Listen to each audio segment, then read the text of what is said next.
Hello guys, welcome back to my channel. আশা করি সবাই খুব ভালো আছে। আমি খুব ভালো আছি। তো আজকে একটি রেসিপি নিয়ে চলে এসেছি, সেটি হলো করলা ভাজি।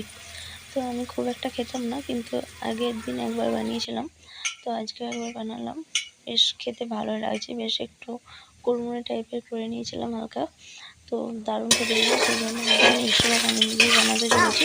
তার জন্য এগুলোকে কেটে ভালোভাবে ধুয়ে নিয়েছি, দিয়ে লবণ হলুদ মাখিয়ে রেখেছিলাম। তো তারপর কড়াইয়ে তেল গরম করে সব উচ্ছেগুলো দিয়ে দিয়েছি, দিয়ে ভালোভাবে মিলে দিয়ে ঢাকা দিয়ে দিচ্ছি। দিয়ে তারপর ঢাকনা খুলে খুলে উল্টে পাল্টে বেশ ভালোভাবে নাড়াচাড়া করে নেবো। নিয়ে বেশ ভালোভাবে ভেজে তারপর একটি পাত্রে তুলে নেব।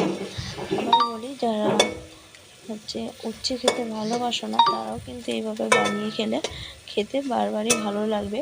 ছোট থেকে বড় সবাই খাবে। আমার ছেলেও খেত না, কিন্তু সে এখন একটা দুটো খায়, মানে খায় বলতে কি, বেশ এইভাবে ভেজে দিলে খেতে চায়, নাহলে কিন্তু খেতে চাইতো না। আমিও খেতাম না, কিন্তু এইভাবে ভেজেছিলাম, আমার খেতে ভালো লেগেছিলো, সেই জন্য নেক্সট টাইম আবারও বানাচ্ছি।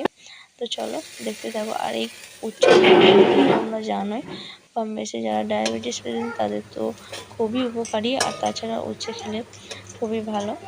তো চলো বেশ ভালোভাবে ভেজে নিচ্ছি। দেখো উল্টে পাল্টে নিচ্ছি, এক পিঠ হয়ে গেছে, এক পিঠ এবার উল্টে নিচ্ছি, নিয়ে আবারও ঢাকা দিয়ে বেশ কিছুক্ষণ ধরে উল্টে পাল্টে নাড়াচাড়া করে ভেজে নেবো। আর গরম গরম ভাতের সাথে এরকম বেশ দারুণ স্বাদের উচ্ছে ভাজা বেশ ভালোই লাগে, তাই না? তোমাদের কার কার এই উচ্ছে ভাজা বা উচ্ছের কোন রেসিপিটা খেতে ভালো লাগে কমেন্টে জানিও।